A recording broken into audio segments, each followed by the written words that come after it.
All right, today we're gonna make this animation right here. We're using text, some glass, some lighting. We're gonna be rendering it in cycles, and it's so easy, and it's gonna be under 10 minutes. So we'll get into that right after this quick shout out. Welcome to Real-Time Materials, a collection of customizable procedural materials compatible with Eevee and cycles.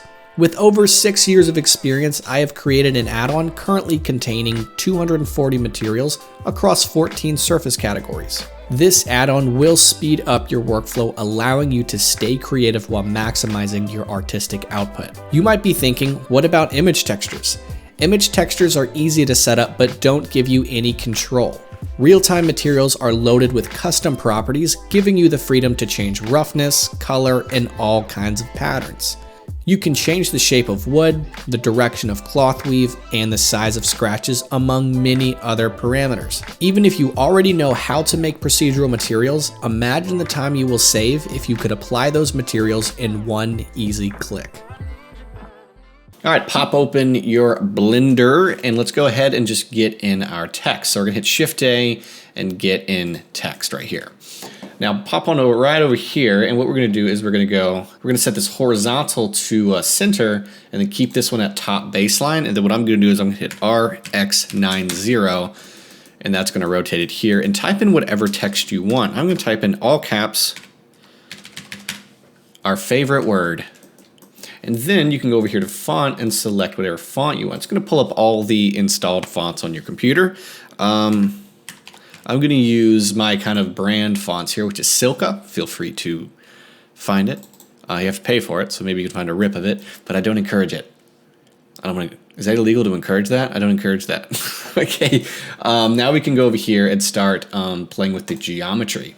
So what we're going to do is I'm just going to extrude it a little bit, something like this, and then we're going to, on the depth, which is your bevel, 0.05. Actually, 0.005. There we go. 0.005. Now what I'm going to do is get in a empty, so I'll hit Shift-A and find empty plane axis. Click back on your text. We're going to go to the modifiers and we're going to add in a array, uncheck relative, and turn on object and select the empty. And then here on the empty, also hit RX90. And then I'm going to move him right there. And then I'm just going to remember what I did in my original scene, which is a count of 17 duplicates. And then here's the animation. Just click on that guy, go to your transform settings, and if you just play with the X rotation, you're going to get this. All right, we're done. See you later. Just kidding. We have to make our materials and our lighting and all that fun stuff. So let's get into that. I'm going to hit the tilde key and then click front, Shift-A, and get a camera. And then I'm going to bring this camera back a little bit. Then I'm going to hit 0 just to get to my camera view. And we're going to give our focal length 100. And that's going to make this text look as flat as possible, because I really don't want to see too much of these duplicates in the back. I want it to look as flat as possible. And then what I'm going to do is I'm going to click on the empty, go to the transform settings, and set it up here so that I can really position my camera. So I'm going to hit G and middle click. And so now I want this to be into center, because if we center it out while this guy is at 90 degrees, then he's going to be up there. So it's not going to work out. So we're going to bring this back, and let's go ahead and start the lighting process of this. So I'm going to go ahead and use cycles. Now this next part, the lighting and the shading, is going to be very heavy on your computer. If you want to make it easier on your computer, instead of using glass, use metallic, and the lighting is going to be fine, and then don't use volume. So your computer should be able to handle that, and you'll still be able to have a really cool animation. So I'm going to go up here, make sure we're in cycles, and I'm going to click on the render button so we can see what's going on. And then I'm going to go get a spotlight. I'm going to hit S and scale it down. And then I'm going to hit G and kind of move him up a little bit. Something like this. And I'm using G to move him around. I'm going to hit R twice and point it. And then from my memory, I believe we need 80,000 on the strength. 80000. All right. And then we're going to bring our spot size down till we're bringing it to the middle here. And then bring your radius up to make it a bit of a softer gradient. And then you can kind of bring your spot size down a little bit more now. And then what I'm going to do is I'm going to take this guy and hit Shift D and just bring him to the alternate side, and then hit R and rotate it. So now they're both going to be shining really nicely on our text. So that's what we want. And then in my case, what I'm going to do, I'm going to hit the tilde key and go to the front. I'm going to hit this guy and hit R to go to the top here, and then R to go to the top here, because I know we're going to need to duplicate them again to point them down. So I'm just going to go ahead and do that now. So bring this down and hit R to point it. Shift D, bring this down, and then hit R to point it. All right, so now let's go ahead and make this, turn this into some glass. So I'm going to go to the world, bring it down to black, and then click on your text, click new. Now I said if you want this to be easier on your computer, go ahead and make it metallic, bring that roughness down, something like this. And then now you'll have something nice, and you can pick the colors of your material. But in this case, we're going to go down here to transmission and then bring your roughness down to like something like this. And of course, turn off my metallic. So now you're not going to see very much. Glass is going to be a little bit more difficult. So here in the color, I'm going to give it a value of 5. And that's going to brighten up all of my reflections to make this look really good. And then here on the spotlight, we're going to make this one a golden color. Select this top spotlight, make it a golden color, and then click this one over here, which is the bottom one, and make that one also a golden color. So now this half is gold. Now we can click on the other two spotlights and make them a kind of blue. So one side is gold, one side is blue, and it looks really nice. Now it's really noisy. If you're doing you're doing glass here, it's gonna be noisy. That's fine. We're gonna denoise and do something very important here. Turn off your noise threshold here in the render settings, and that's gonna help it. I learned that from Polyfjord. So thank you to help the light from bouncing around and causing more noise when it animates.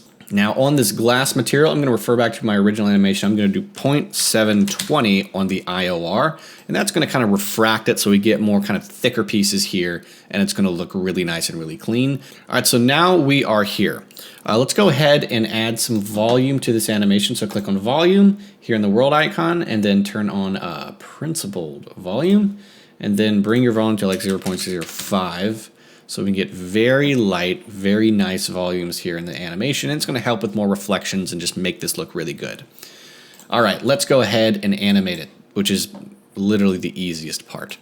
So what we're going to do is going to go to Edit, your Preferences, and in the Animation tab here, be sure you're on Bezier. That should be by default, but I've changed it so many times, maybe you've changed it as well. Click on the empty, and then let's go here to the animation and bring the rotation back to 90. And then click on the keyframe here. Go to the very end and just bring this guy to wherever you think he looks best. So I think right here is a good stopping point. I think click that. So now it's going to look really nice. It's really nice card flipping weird animation. And the reason why we stop it here, because we are going to make it a seamless loop. So what happens is once we get to here, once you get to here, you can go bring it back in reverse in your video sequence editor. So you really only have to render out half the animation. You just flip it in reverse and make it a seamless animation. So that's what we're going to do there. So now that we have this, we're looking really nice. Let's just see how this looks in the cycles view now that it's set up like this. Looks awesome, looks clean, looks great. And we're pretty much done. In terms of my export settings, I'm going to keep it at actually, we're going to do 4K because that gives me smaller granular noise, so that's going to be better for me. I know that everyone is not going to be able to do that. So you're fine to keep it at 1920 by 1080. Here, I would say, honestly, this is one of those like overnight render type animations, so don't expect to be done with it in an hour. So get your samples to 300 or maybe even 500 samples. Of course, make sure you have that denoising data on, and let's go here to compositing. I'm going to click Use Nodes, and then we're going to get a viewer node, plug it here, and then I'm going to hold down Shift and right-click and do that. And so we need to add a few things. So I'm going to go ahead and render this out, and then we'll be able to add some things here. So render out just one frame. All right, so here is my finished render, and let's pop over here to compositing, and I'm gonna go here and make him fit. Let's go ahead and get the glare node first. GLA and plop him here. We're gonna go here from streaks to fog glow, and then from size, I'm gonna go here to 9, so it's a much wider, bigger glare, and then I'm gonna bring my mix down to -0.5. So now it glows, it looks really nice, and it could use some contrast. So we can do a brightness contrast node and bring up a contrast to maybe 5, maybe 3. All right, so that looks pretty good on the contrast. And then now let's go ahead and get our denoising. So we'll get the DE, denoise node, plug noisy normal into and the denoising albedo here, and let's go ahead and re-render. All right, and here we are with the denoising and the glare. You get out something really, really nice. Now, again, I mentioned this is kind of your overnight style render, which is just going to take a while, but it's going to definitely reap the rewards. Let's go ahead and set up a PNG sequence. So leave it default as a PNG sequence and go ahead and just select a folder to throw this all in. So I'll call it a new folder and say glass text, and then accept that, and then just go render animation and let it go. And when you're done, you're going to have something really cool like the one I made right here. So with that being said, thank you guys for watching. Again, if you want to check out the real-time materials add-on, check that out in the description. It really helps support the channel and helps support the Blender Development Fund. With that being said, I will see you guys in the next tutorial.